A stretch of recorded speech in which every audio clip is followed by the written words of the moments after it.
Hi, everyone. I hope you're having a great day. And I'm thinking about you every single day. And I was thinking about what could we do next for art, something exciting that maybe we haven't tried before.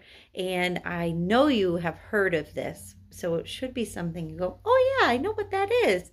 But we're going to learn actually how to do it today. It's called weaving. And weaving is one of the oldest art forms that exists. It's been around for thousands of years in every culture across the world, and we still do it today. Weaving is when you take two pieces of thread and you weave them in and out of each other, and that creates usually a bigger piece of what we call fabric. So if you look at your shirt, if you look at a blanket, even baskets have weaving, and you have to look very, very closely and you will see strings or threads that go up and down and strings or threads that go across, and they crisscross each other. When they do that, they become stronger. So I have a piece of fabric right here, and I'm going to hold it up super close and see if the camera can pick up on some of the threads that are going up and down and side to side. So it is showing them. Can you see them? There are many of them. I shouldn't say some, I should say many. There's lots of them. So once you put a whole bunch of them together, you get a very, very strong material called fabric. Now, we're not going to sew little tiny threads. That would be very challenging. That would take us a very long time to sew all of these threads. Plus, we would need a special tool called a loom, which most people don't have at their house. So what we're going to do is we're going to create our own paper version of weaving. And this is a lot more like basket weaving. So if you have a basket at home, you might see the pieces of wood that are going in and out, up and down, over and under. And we're going to use the words over and under for this weaving project. It's super fun. I started one over here so you can see what weaving looks like. You can see green ones and orange ones.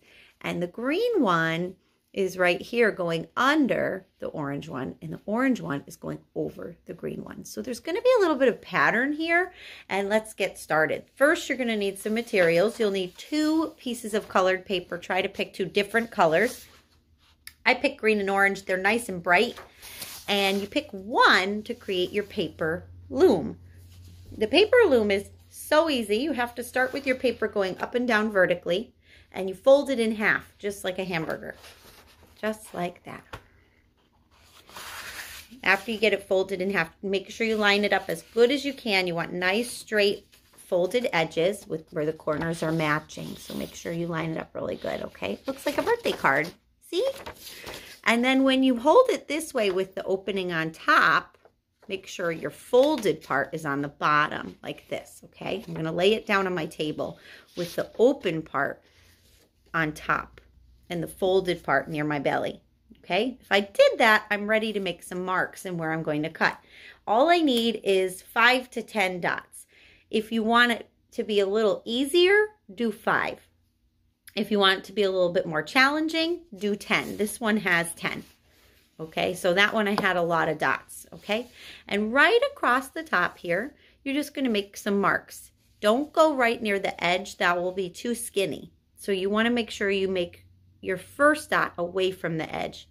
1, 2, 3, 4, 5. I did 5. I'm going to hold that up to show you. See? You don't want them on the edge, so you need a little bit of room up here, and you want room on this side, and you want room on that side. So 5 dots that are spaced out pretty much the same.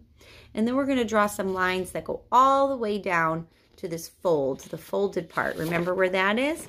There's that fold. Okay, so we're going to make that line going down. Here I go. And those lines don't have to be straight. So here I did my loom with all straight lines. It looks almost like a checkerboard. Isn't that neat? But this one I think I'll get a little bit more creative, and I'll go in a pattern. I'll go straight, wavy, straight, wavy, straight. And there it is. There's the beginning of a loom. Now if I open it up, it looks like this. Only lines are on this side, and I'm going to close it back up and cut those lines, okay? Those are going to create little slots for my pieces of paper to weave in and out. here I go. That one's a straight one.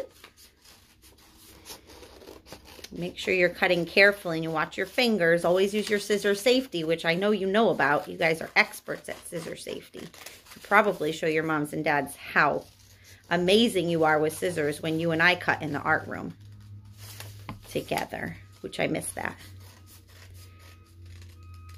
Here I go. See, I cut all the lines, and if I open it up all the way, I have to be careful. My loom is just paper, so I have to be careful with it.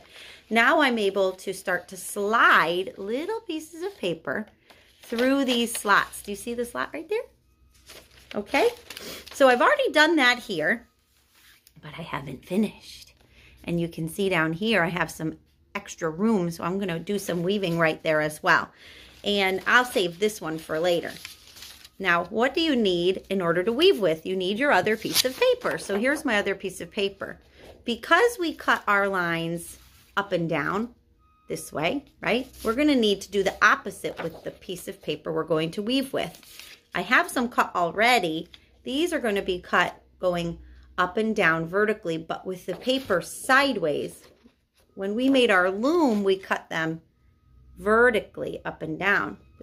With our weaving pieces, we're going to need to cut them this way, okay? So here I go.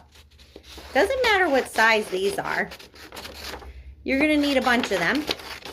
I like to make my pieces the size of 2 of my fingers fat. So if I look, they're 2 fingers fat. I don't want to cut them super skinny because then they'll just rip. And then how am I going to weave? That would be very tricky. So I'm going to cut a few more and then show you how over-under weaving works. And it's very fun, kind of relaxing once you get the hang of it. So if you don't get it at first, see if you can stick with it and try it a couple of times and see if you can get the hang of it. It's really fun. So here I go. I take my strip. See how this one's going this way?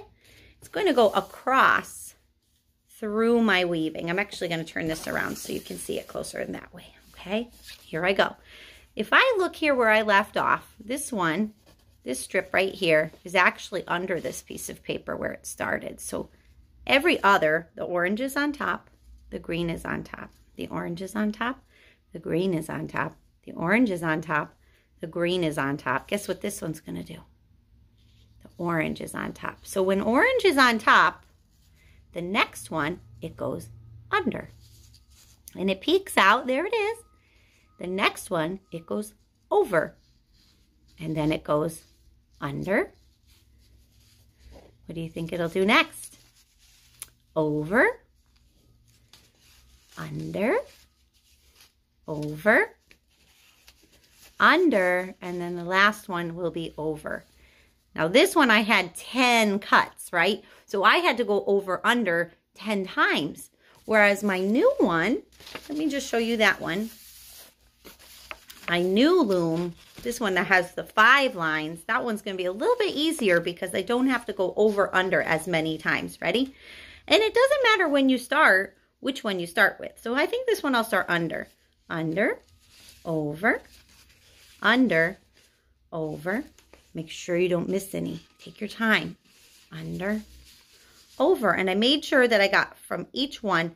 And then while I'm weaving, I scooch it. And scooching is very important. You got to scooch your little tiny pieces as close as you can to each other. So you never want to have any empty space between them. So I'm going to do one more, and then we'll talk about how to finish this off. If this one started under, this one's going to start over. It's actually going to go on top of the first one. Over, under, over, under. Sometimes it's a little tangly, so be careful. Over, under. And see how there's this space right here? I don't want that space, so I'm going to scooch this so that it's all the way connected and touching the other one. When I'm all done weaving and I finish the whole thing, the last piece I need to do is secure all of the weaving pieces together. So I just get a little bit of glue. Make sure you open it, say hello, make sure it's breathing.